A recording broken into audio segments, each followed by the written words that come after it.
का real fire किया। 2 मिसाइलों ने किया एक साथ वॉर, टारगेट हिट। ऑस्ट्रेलिया के साथ युद्धाभ्यास में मिसाइलों का रियल टाइम फायर। जरा देखिए, अब इधर जापान भी धीरे धीरे एग्रेसिव होता जा रहा है। देखिए और सुनिए इन आवाजों को।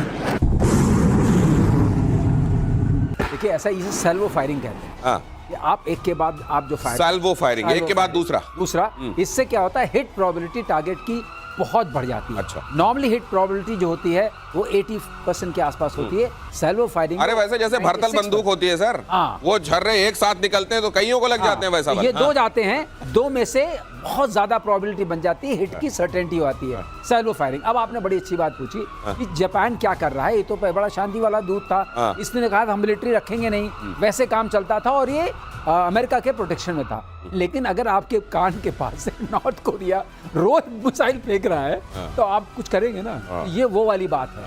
और ऑस्ट्रेलिया के साथ ये अब वो कर रहे हैं। लोगों ने देखा कि ये नॉर्थ कोरिया को कंटेन करने के लिए जिस तरीके का इनका वो टापू है, इट्स एन आइलैंड कंट्री, तो आइलैंड कंट्री को अपने आप को बचाने के लिए इन्होंने देखा कि हर आदमी, इनका जो अनुभव हुआ है यूक्रेन रशिया वॉर को लेकर के या इजराइल का इसको लेकर के हुती वगैरह, इन्होंने ये समझ लिया है कि you are on your own. चाहे कोई आपकी मदद करने को खड़ा हो, लेकिन you are on your own. और जो पिटाई यूक्रेन की देखी है, क्योंकि यूक्रेन जो दूसरों के सहारे उसने लड़ाई शुरू की, अब इसको समझ में आ गया है कि मुझे अपने को बचाने की शक्ति लानी पड़ेगी, उसी तरह शक्ति संतुलन बनाना पड़ेगा, उसी तरह एक्सरसाइजेस करनी पड़ेंगी। ये उसी के कॉन्टेक्स्ट में हो रहा है, उसी की कड़ी है ये। और तुर्की ने बनाया हाइपरसोनिक बैलिस्टिक मिसाइल। अगली खबर देखिए, तुर्की ने सबसे घातक मिसाइल लॉन्च की। मिसाइल का नाम रखा टाइफून ब्लॉक 4। पाकिस्तान को ये नाम अच्छा नहीं लगा होगा, उसने कहा ये नाम हमसे पूछ लेते क्या रखना। टाइफून की जगह पाकिस्तान करा हमें दो, पेंट लगाओ तूफान। और अच्छा, टाइफून का करो तूफान, आगे बढ़ाओ पाकिस्तान। लेकिन ये टर्की अपने आप को कैसे तैयार कर रहा है आने वाले दिनों के लिए, क्या दिखाई दे रहा है? टर्की को ये है कि टर्की ये देखिए कैसे घेर के खड़े हैं वहां इस मिसाइल को, सब सारे के सारे। हाँ, अब यहाँ पे फट ना जाए, ये भी है सही बात है। पाकिस्तान से इन्फ्लुएंस तमाम कंट्रीज के सामने ये समस्या तो रहती है। पता लगा ये भी ग्रीन है वैसे। हाँ, ग्रीन है और सेल्फी ले रहा, कहीं यहीं पे खेल हो जाए इसका। खैर एनीवे, मैं आपको बताता हूँ बेसिकली क्या है कि ना, this is to position Turkey as the leader of the Muslim ummah. अच्छा, ठीक है कि हम ये मिसाइल बना रहे हैं, हम ये, क्योंकि और कोई मुस्लिम देश ऐसे बना नहीं रहा है जैसे टर्की बना रहा है। पाकिस्तान भी इंपोर्ट कर रहा है, टर्की है। टर्की हो सकता है कि कहीं से टेक्नोलॉजी उसने ली हो, पर ज्यादातर टर्की की मैन्युफैक्चरिंग इस मामले में ठीक है। तो टर्की अपने वेपन्स बना रहा है। पूरे 57 मुस्लिम कंट्रीज में कौन सा देश है जो इतना कटिंग एज मिलिट्री इक्विपमेंट बना पाता है? पाकिस्तान बना नहीं पाता, उसको सब भीख में मिला है चाइना से। ये टर्की एक है। तो Turkey is trying to position itself, जो उसके जियोपॉलिटिकल थ्रेट्स है, साइप्रस को लेके, ग्रीस को लेके, फलाना ढिमका, जो सीरिया में मामला अनसेटल हो, वो सब अलग है, वो अलग मैटर है। लेकिन जो टर्की अपने आप को ये सब बना के दिखाना चाहता है कि भाई मैं भी। लेकिन जैसे ड्रोन इन्होंने बना लिया, ये ईरान और टर्की दोनों का नाम लिया जाता है सर, ये कैसे है मिसाइल वगैरह बनाने में? मैं थोड़ी अपना जो कहते हैं ना, I will keep my comments reserve, क्योंकि इनके पास स्क्रैम जेट टेक्नोलॉजी जो चाहिए जी, और जिस तरह की क्रूज मिसाइल नहीं बना सकते। ये बैलिस्टिक मिसाइल है इन्होंने बनाया। ओके। और जो टेक्नोलॉजी हाइपरसोनिक के लिए चाहिए बाद में आने के लिए, सीकर जब तक ठीक नहीं होगा आपकी एरर प्रोबेबिलिटी बहुत बड़ी है, तो निशाने पे नहीं जाएगा। अच्छा, तो निशाने पे जाएगा कि नहीं जाएगा ये बात आगे तय होगी। और दूसरी बात ये है, ये पेलोड कितना ले जाएगा, कितना ले जाएगा, क्योंकि जब आप बैलिस्टिक मिसाइल फेंकते हैं तो आपके पास कम से कम 500 किलो से ऊपर ले जाने की क्षमता होनी चाहिए। वो क्षमता कितनी होगी? आपने स्पीड ले ली तो क्या सामान भी ले आ सकेंगे?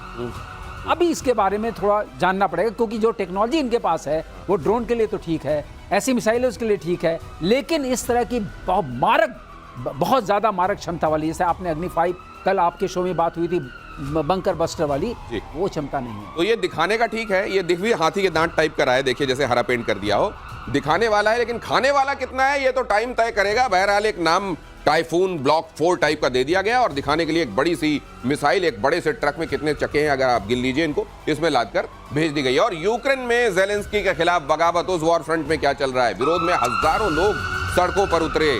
क्या करेंगे अब जेलेंस्की? राजधानी कीव समेत कई शहरों में प्रदर्शन, जंग के बीच लोगों का पहला बड़ा प्रदर्शन है ये। अब आजिज आ गए, अब ये अब इनका ये वाला चूरन कम से कम वहां पर जनता और चाटने के लिए तैयार नहीं। नहीं, जनता बहुत परेशान है भाई। वहां पे 3 साल से ऊपर दिनेश भाई वहां पे युद्ध चल रहा है, हजारों लोग मारे गए, अरबों डॉलर की प्रॉपर्टी खत्म हो गई है, इनको कुछ नहीं पता। देखिए ना, एक ये उम्मीद होती है कि किसी ने हमारे ऊपर अटैक करा है और हम वापस हमला करेंगे, हम अपने देश को बचाएंगे।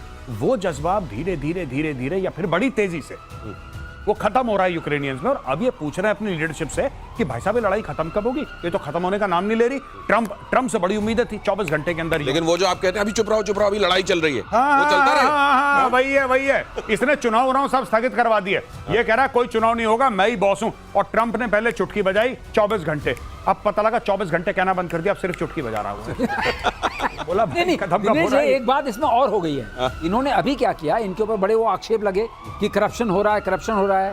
तीनों एक लॉ लेके आए। जो करंट ट्रिगर ये है, एक लॉ लेके आए, वो था national anti corruption bureau establish किया। उस तरह का एक लॉ लेके आए जिसमें उन्होंने उसको सेंट्रलाइज कर दिया कि president of Ukraine will only decide कि क्या होना है, किसको आप किसके पीछे पड़ेंगे, किसके पीछे नहीं कितना करप्शन करना है।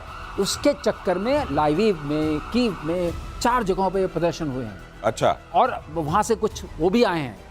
तो इसका मतलब जनता इस बात से नाराज है कि करप्शन हो रहा है और तुम ही उसके रखवाले बन के फैसला करोगे कि करप्शन। जनता को समझ में आ गया है कि ये क्यों वॉर चल रही है, और इसलिए चल रही है। सामान बाहर से आएगा, उसका कोई ओवरसाइट नहीं है, कितना पैसा कहां गया, किसने लिया, कैसे लिया। बिल्कुल ओलिगार्क्स की कंट्री है, इसमें कोई शक नहीं है। यूक्रेन भी ओलिगार्क्स की ही कंट्री है, जहां कुछ बड़े रईस लोग हैं और सारा धन संपत्ति उन्हीं के पास है। ये इनका पाकिस्तान वाला ही मामला है दिनेश भाई।